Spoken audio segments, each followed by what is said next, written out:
Mike's Daily Podcast. Episode 1268. Hello, it is Mike Matthews broadcasting from Cafe Anyway, located somewhere in Podcaster Valleymont. I was born in 1968. What a year that was. I don't know. I was just a little pile of blubber. Now I'm a bigger pile of blubber. Today, we're going to bring you a wonderful segment called Into an Interview. Mike's Daily Podcast. With TERRY ASHKINOS, the amazing singer and guitarist of the band Fake Your Own Death. Mike's Daily Podcast. And we discuss his album that is going to come out soon. And then we'll talk to John Deere, the engineer. He is a loon. No, he's a smart guy. It's his mate, Floyd the Floorman, who's nuts. And Chely Shoehart, she's there too. Despite this being a rut. Mike's Daily Podcast. I have a nice butt. I'm rhyming very well today. I'm rhyming all kinds of Mike's new words. Daily This is exciting. Podcast. Thank you for listening to the show. Yeah! I know this has been a crazy, crazy weekend that you just got out of, with all the immigrants being thrown out of the country and the airports having a big party. Oh, look, I just walked in. Hello, Matthew, the Chely Shoehart gift shop supervisor. I was at the airport protesting. You were? What did your sign say? Trump is a big butt. Trump is a big butt. Okay. I'm not in a rut, Mike Matthews. That's good. Look who else just walked in. Oh, Mike, this is Floyd the Floorman.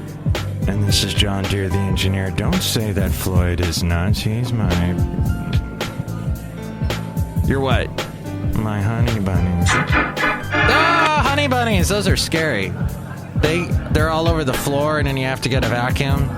And I understand what you're saying, John Deere. Thank you, Mike Matthews. And here's today's podcast picture. The podcast picture, yes, we're running through everything really quickly because we got to make room for TERRY ASHKINOS, is of Basil the Boxer standing in the bay. We're over in Benita, over there again. No, we weren't there. We haven't been there in a while because it's too cold to go to Benita these days, but I love Benita, and I like saying the word Benita. And there's a great band up there called Dead Hat Cat that I need to interview them again soon, but that's neither here nor there or over there or anyway or Cafe Anyway. Usually I have that sound effect that goes anyway. Where is that? Anyway. Thank you. So see that picture now at MIKEs-DAILY-PODCAST-1268 and all those past podcast pictures. You can help out the show through the Amazon link. Click on that and buy whatever it is you're going to buy, and that helps us out. There's also the PayPal. You can help us out that way, become an inglorious Mike's Daily Podcaster. And there's all the past podcast pictures, past interviews. You can hear the past interviews I've done with TERRY ASHKINOS. I am about to do something very, very... I'm going to take a project. What I'm going to try and do is alphabetize all the interviews I've done.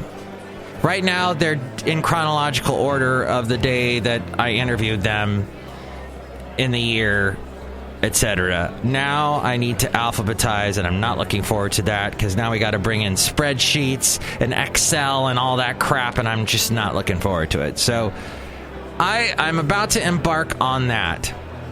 I really enjoyed Julie Louis-Dreyfus's speech from the SAG Awards. Did I watch the SAG Awards? No. Do I watch any award show? No.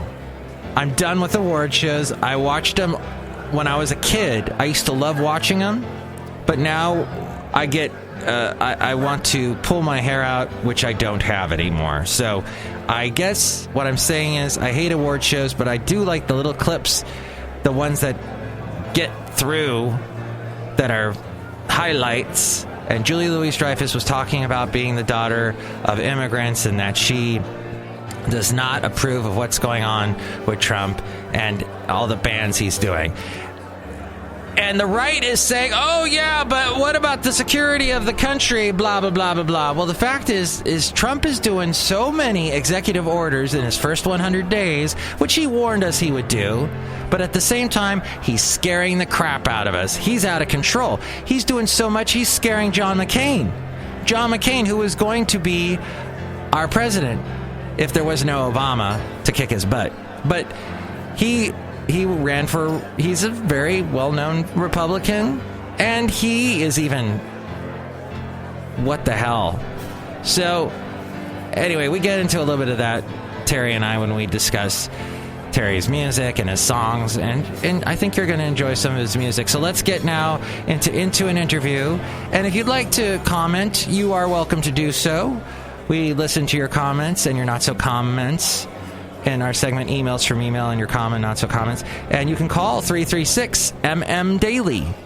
336-MM-DAILY. Or you can email me, MIKEs-DAILY-PODCAST@gmail.com. Now, into an interview. Into an interview. Terry Ashkinos!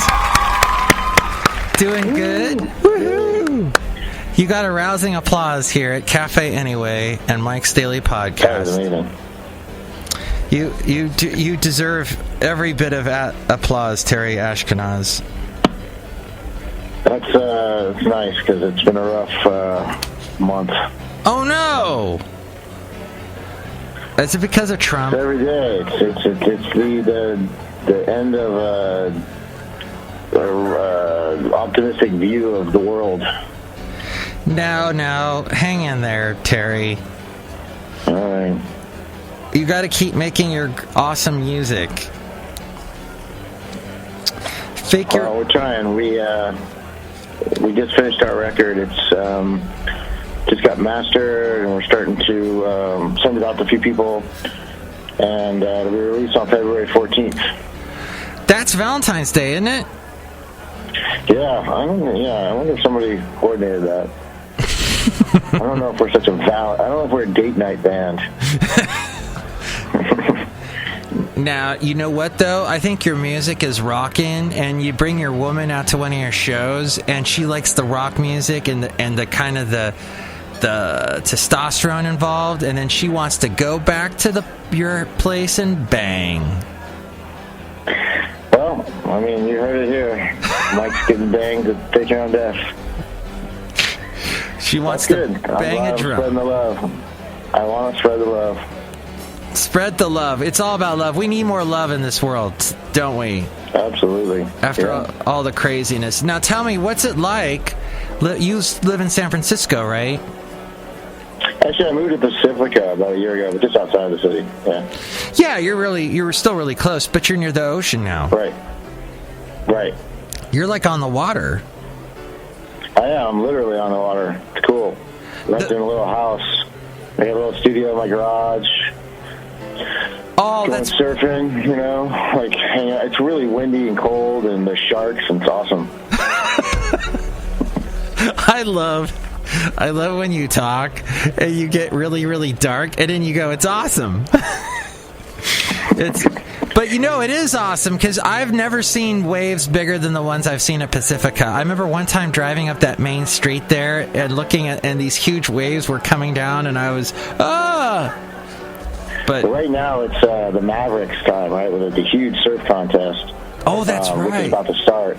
And so this is the time when they're the biggest. Last week there was 30-foot waves, like where I live at Shark Park. It's insane. Like there's nobody in the water. It's like you'd have to be a crazy person. It's really windy and choppy too. So like this just it's a death trap. But your music always reminds me of sort of the best of what came out of the 80s alternative. In the alternative vein, what I'm trying to say, Terry, is you've got this, your guitar sound, you've created this wall, and then your voice has this, you've got that lower register, so you kind of give me that Iggy Pop feel, that when David Bowie later years, almost a tad bit of the Depeche Mode is almost in your voice there, but yet it's... That's three awesome comparisons. I'm loving this. But yeah, and almost Joy Division-esque. He sang. Yeah. I can't remember his name, but he sang with the low voice. Ian Curtis. Thank you. I don't know, I always remember Bernard Summer, but Ian Curtis, yes. What a voice that guy had. Wow. Yeah. Anyway. No, I mean, like, we're definitely, that's the era of music that kind of brought us together musically, the Scott and Adrian and Izzy and I. But the reality is, like, we definitely draw from The Cure and from The Jam and from Tears for Fears and like, these 80s bands that are very diverse. They don't all sound the same. And the thing that I love the most about them is that they don't sound the same. That there's something, they're just not afraid to, like, invent a sound. Yeah. But yeah, I definitely go for that wall of sound stuff. Like, Jesus and Mary Chain and Gang of Four and Love and Rockets. I mean, that's right in my strata. Love and Rockets. Oh, yes. Hey, and then, did you like the album Disintegration by The Cure? I love it. And that had some cool harmonics and whatnot. Yeah, I think that was, like, kind of a climax for them. And, like, Pornography is a great album, too, and, like, Head in the Door, but then Disintegration kind of took them to another level. And then I didn't like it as much after that, but there's still, great songs that they're still coming out today. I mean, The Cure is, they're a head above everybody else. There's something completely rare about them that nobody can copy. But tell me about your new album called The Wake. The Wake, it has multiple meanings for us, but the reality is, I moved to the beach and I started writing these songs, like, as I was kind of hanging out, either on the beach or on the cliffs looking down the beach around the house. And there's just something, like, about the solitude of the ocean. Like, when I'm out there, it's almost like being in a movie. You're not really sharing the experience with the other people around there. It's just you and the ocean, and you're just sort of, it's very contemplative. And so Death Star on the Sea was the first song that came up for me. And really, I was just looking at this tiny little tugboat out there. For all I know, it was just, one guy fishing or pulling up crabs. I don't know what it was. But it was way out on the horizon. And just sitting out there alone, I started kind of inventing this story of feeling like everything had come crashing down in your life. And the one thing you knew you could still do is just get out of the water, because no one's going to give you a hard time on the water. It's just you and nature, basically. You and God, the ocean. And you sort of, everything comes up for me in like a Johnny Cash sort of way of, like, death and religion and, the natural world and all that, like, just staring at the ocean and just feeling like, this is really what it comes down to. Every time I go out in the water, I always feel like I could die. I'm not like a good surfer by any means, but the ocean is always trying to kill you in so many different ways. And, like, that feeling, that solitude and that living on the edge thing, that's coming through all of the songs. So The Wake is, literally a wake-up call. It's also, the wake is, what you do when someone dies, when everyone's grieving, and sort of sharing stories. It's also just the wake of the water. The wave is, is the wake. Like this. It's the waves, the tide, the rhythm. So we just thought that all kind of came together in that.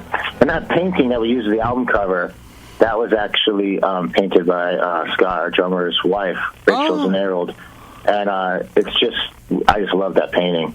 And I just thought, like, that is what I'm looking at, like, when I'm looking at the water. It's like kind of the birds, the sky, the ocean. And so, all the songs have, like, this sort of common theme of isolation and waking up to a world that everything is upside down and backwards and you don't know what's going on, and you're just sort of, like, trying to find your way back to, like, that one thing that you can hold on to, that one truth. And there's lots about relationships in there, a lot of stuff about death in there. It's like, it's all in there. The day I decide to leave, give them knives and feed them meat. If I disappear complete, will that be your face to beat?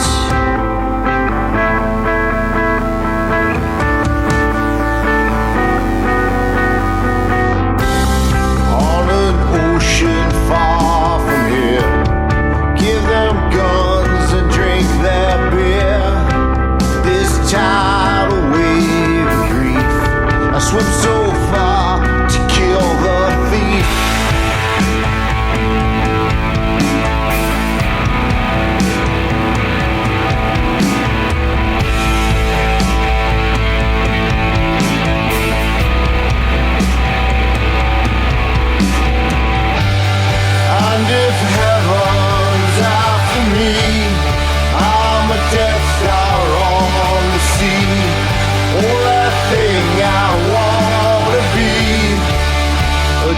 Star on the sea.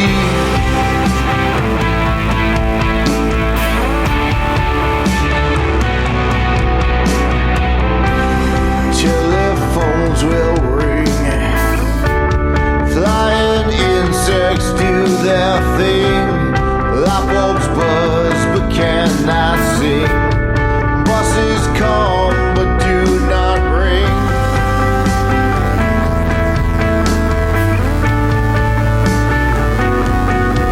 When you're young, you don't become your own be. You don't become a Death Star on the sea.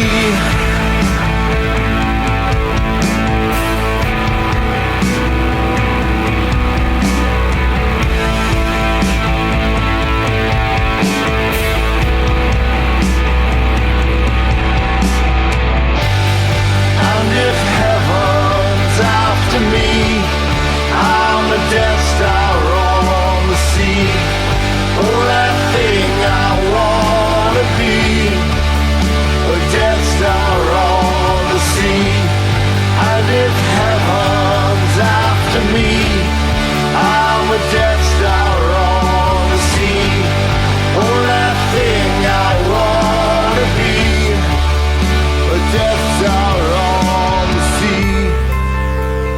Can you tell me a little bit about Close, Terry Ashkinos, a Fake Your Own Death? Well, Close is a lot more straightforward in the sense that it's really just a tense moment that's being sort of discussed by the narrator, and it's that moment of when you are in a relationship and you feel like you're one step away from ruining that relationship, like it's about to end if you just go that one extra step.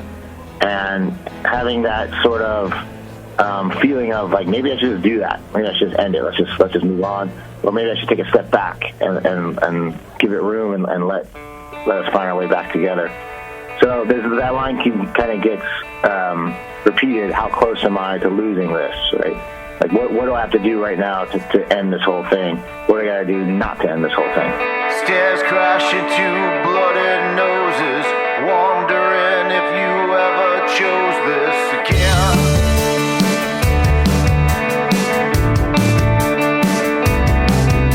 Sometimes I see you seeing straight through to another life.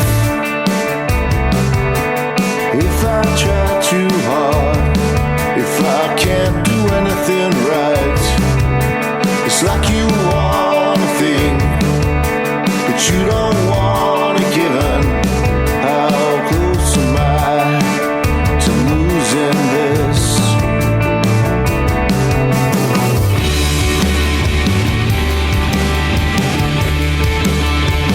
Am I losing you?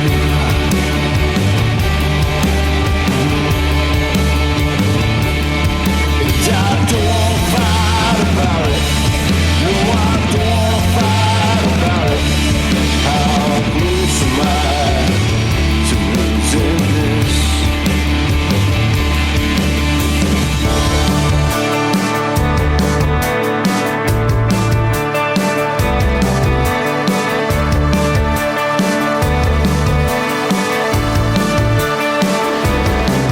There's a sentence hanging there that won't be taken back.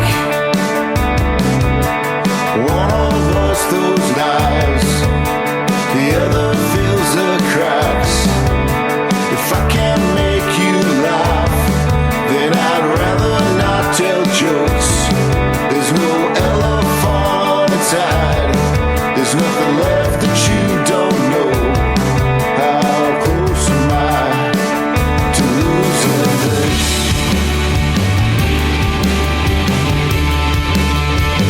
Am I losing you?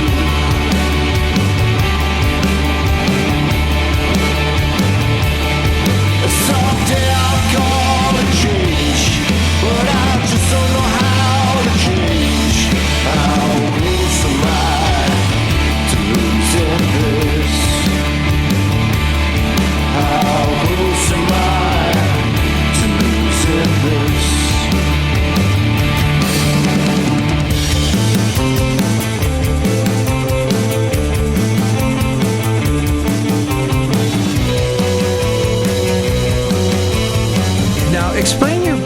history? Because I remember you in El Terrible as well. El Terrible is sort of my stage name. It was my nickname when I was growing up.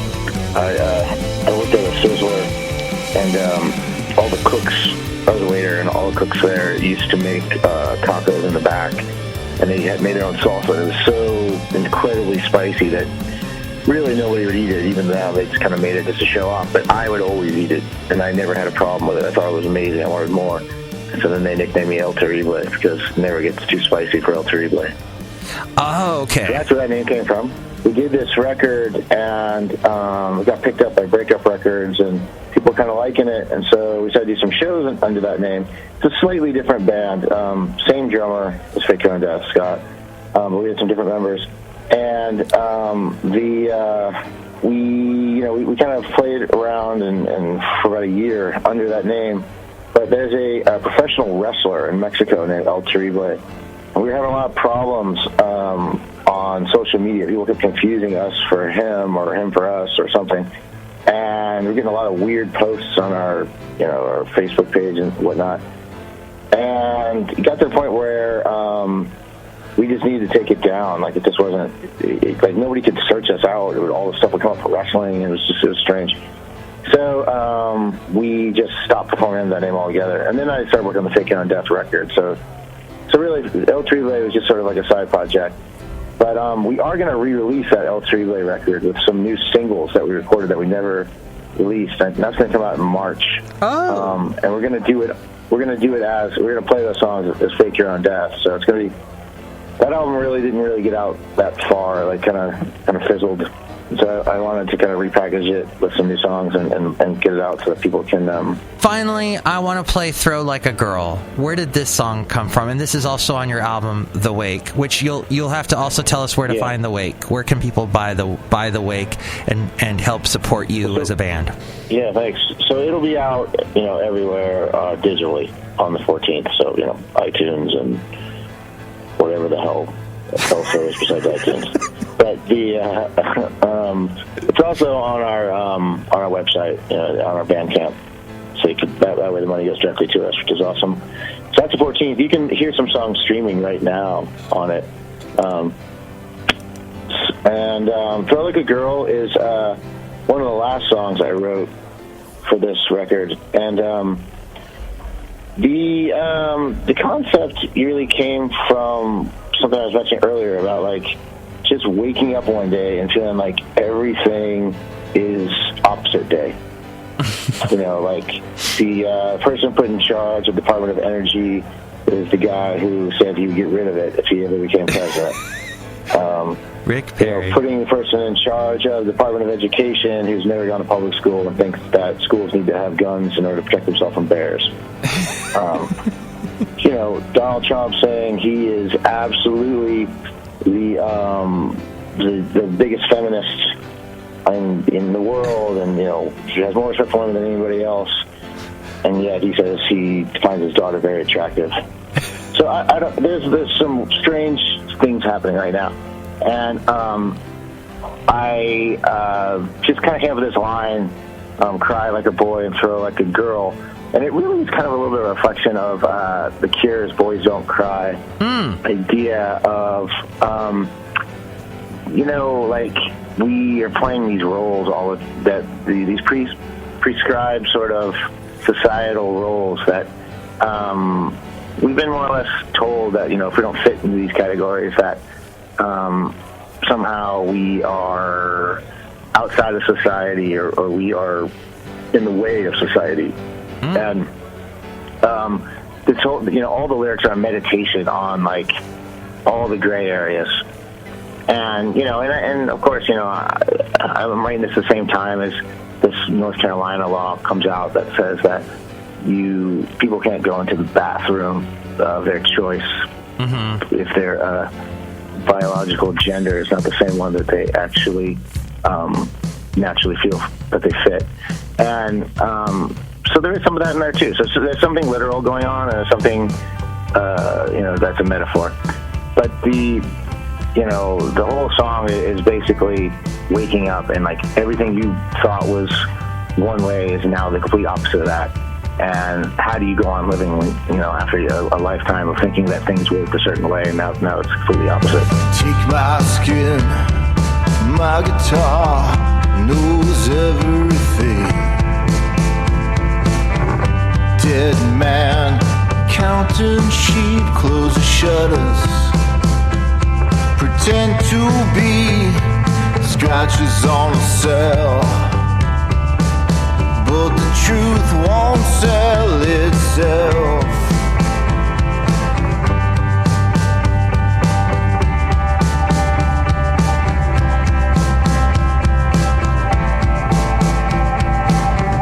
Sometimes a man is a bona fide lie that can never be found out. Changing faces, changing names to destroy all doubt.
You never step in the same river twice.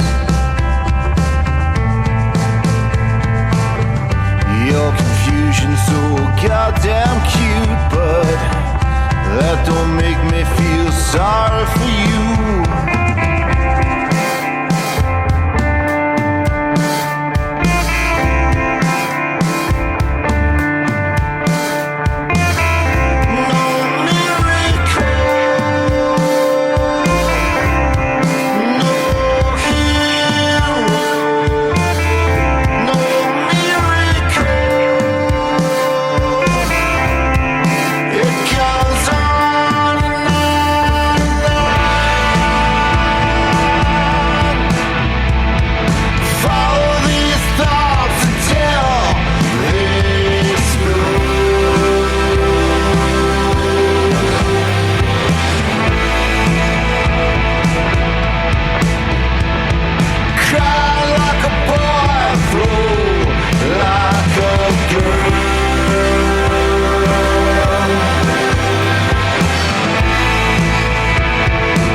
Outside a cafe anyway, we're bringing you Mike's Daily Podcast somewhere in Podcastro Valley. Fake your own death.